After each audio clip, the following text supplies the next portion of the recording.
13º domingo do tempo comum, ano B. Leitura para 30 de junho de 2024 com o tema Levanta, anda e põe-te a servir. Irmãos e irmãs, ajudem com que essas leituras e essas reflexões possam chegar a mais pessoas, a mais comunidades e a mais famílias, e vão compartilhando o conteúdo. Na primeira leitura do livro de Sabedoria, capítulo 1, versículo de 13 a 15, e capítulo 2, versículo de 23 a 24. Não foi Deus quem fez a morte, e nem se alegra com a perdição dos vivos. Pela criação, deu o ser a todas as coisas, e o que nasce no mundo destina-se ao bem. Em nada existe o veneno que mata, nem o poder da morte reina sobre a terra, porque a justiça é imortal. Deus criou o homem para ser incorruptível e fê-lo à imagem da sua própria natureza. Foi pela inveja do demônio que a morte entrou no mundo, e experimentam-na aqueles que lhe pertencem. Irmãos e irmãs, o autor sagrado está preocupado com as influências e com o poder que a cultura grega exerce sobre o povo, e busca esclarecer e orientar a todos que existe uma força maior, o poder que o Deus de Israel tem sobre toda a criação e como ele é um Deus vivo e presente na vida de seu povo. Ele é o Deus da vida. A morte é fruto da inveja, da cobiça e da ambição. A morte é fruto da negação do poder e do amor de Deus. A morte é fruto da negação em servir. A segunda leitura da segunda carta aos Coríntios, capítulo 8, versículo 7, versículo 9 e versículo de 13 a 15. Irmãos, já que sobressaís em tudo, na fé, na eloquência, na ciência, e em toda espécie de atenções e na caridade que vos ensinamos, deveis também vós sobressair na obra de generosidade. Conheceis a generosidade de Deus, nosso Senhor Jesus Cristo. Ele que é rico, fez-se pobre por vossa causa, para vos enriquecer pela sua pobreza. Não se trata de vos sobrecarregar para aliviar os outros, mas sim de procurar a igualdade. Irmãos e irmãs, nós somos chamados a abraçar a vida na força do amor, que é gerador da vida, de acolhida e de misericórdia. A Judéia, entre os anos 48 e 50, no governo do imperador Cláudio, passava por um período muito crítico de miséria e fome. E as comunidades animadas por Paulo fazem a campanha de doação para socorrer os irmãos e para gerar entre as comunidades a vivência da partilha e da comunhão.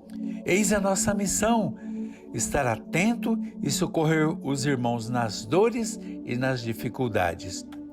O Evangelho de Marcos, capítulo 5, de 21 a 43. Naquele tempo, depois de Jesus ter atravessado de barco para outra margem do lago, reuniu-se uma grande multidão à sua volta. E Jesus deteve-se à beira-mar. Chegou então um dos chefes da sinagoga chamado Jairo, e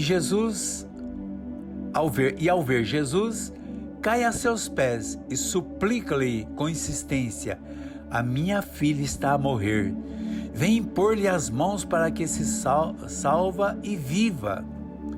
Jesus foi com ele, seguido por uma grande multidão. Uma mulher com fluxo de sangue havia 12 anos, que sofreram muito nas mãos de vários médicos e gastaram todos os seus bens sem ter obtido qualquer resultado, ouvindo falar de Jesus, veio por entre a multidão e tocou-lhe no manto. No mesmo instante, estancou o fluxo de sangue e ela sentiu que o seu corpo estava curada da doença. Então Jesus perguntou: quem me tocou? Quem tocou minhas vestes? A mulher, assustada e a tremer, veio prostrar-se diante de Jesus e disse-lhe: a verdade, disse-lhe que tocou porque acreditava. Jesus então disse: minha filha, a tua fé te salvou. Ainda falava quando disseram ao chefe da sinagoga: a tua filha morreu, por que importunar ainda o mestre? Mas Jesus disse ao chefe da sinagoga: não temas, e tenha fé. Chegando em casa de Jairo, Jesus disse, ao entrar, perguntou-lhe: por que tantas lamentações? Por que tanto barulho desse povo? A menina não morreu, está apenas a dormir. E a multidão começaram a rir de Jesus. Jesus então entrou no lugar onde estava a menina, pegou-lhe na mão e disse: Talita cum, que quer dizer: menina, eu te ordeno, levanta-te. Irmãos e irmãs, ao curar uma mulher que há 12 anos sofria, Jesus nos revela que na simbologia da mulher veio para curar, para libertar, para dar vida às 12 tribos de Israel. Elas estavam sangrando, as tribos estavam perdendo vida. Significa também a libertação de todos aqueles que creem e que buscam no Senhor se libertar das garras do imperador e dos que faziam da religião um lugar de recusa da vida, dos que sofriam de doenças, sofriam de fome e sofriam de abandonos por parte de seus pastores. Na ressurreição da filha de Lázaro, Jesus nos revela que a graça de Deus não pode ser limitada por barreiras de puro e impuro, de publicanos e pecadores. Jairo era visto como parte de um grupo que fazia resistência a Jesus.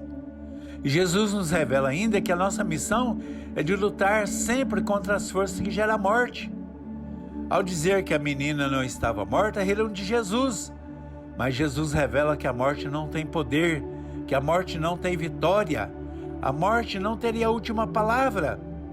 A hemorragia de 12 anos foi vencida por apenas um toque nas vestes do Senhor. A menina não morreu, apenas estava a dormir. A última palavra será sempre de Jesus, será sempre da palavra de Deus. A palavra de Jesus é uma palavra de salvação e de vida. A fé em Jesus nos ajuda a vencer a própria morte. Tua fé te salvou, mas a fé da mulher faz ela caminhar. Durante 12 anos ela buscou a cura.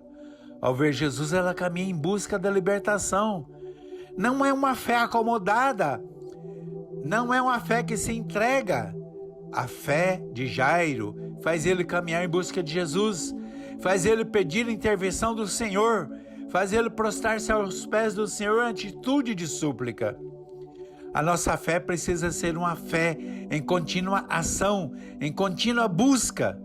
Na história dessas duas mulheres, aprendemos que é preciso abrir as nossas casas e as nossas vidas para que Jesus entre e toque nossas dores, entre e nos conceda a cura, entre e nos ajude a vencer a morte.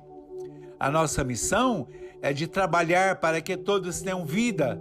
Não podemos desistir no caminho diante de críticas ou de desprezo pela ação do missionário ou da missionária. Mesmo desprezado, o missionário e a missionária vai em frente. Na cura das duas mulheres,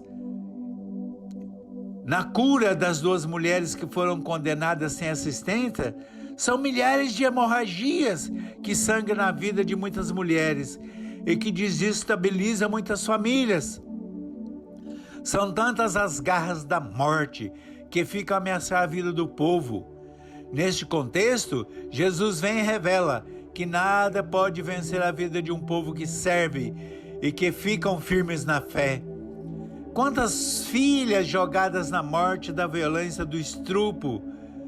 Quantas morrem nas filhas dos CAIs e dos INSS da vida? Quantas mulheres são empurradas para o vício pelos senhores da morte, que em sua ganância gera milhões de lucros? Aqui, Jesus vem nos ensinar que a verdadeira fé nos levanta, nos faz servos da vida e da comunhão em família e em comunidades de vida, de fé e de luta. Que a graça e o amor de Deus estejam com todos, hoje e sempre. Amém.